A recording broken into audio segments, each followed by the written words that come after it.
mana saja? Sini, Pak. Di mana lagi? Di sini di mana? Sebutkan. Rumah sakit. Rumah sakit.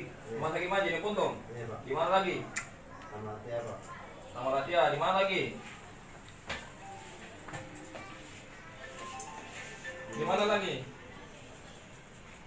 Itu karena faktor ekonomi, kita kepada faktor ekonomi, walaupun yang bersangkutan ini belum menikah, namun dia berusaha untuk bertahan hidup dengan melakukan perilaku yang menyimpang seperti ini.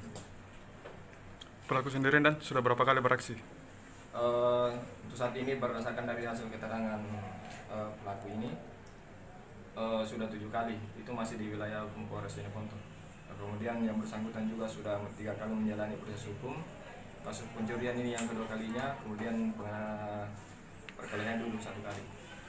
Untuk motif sendiri untuk kemudian sebelumnya kabel ini, kabel BTG, kabel BTS itu yang untuk antena tower itu. Ya. Ancaman hukuman 7 tahun penjara, kemudian saat ini dikenakan pasal 363 KUH pidana.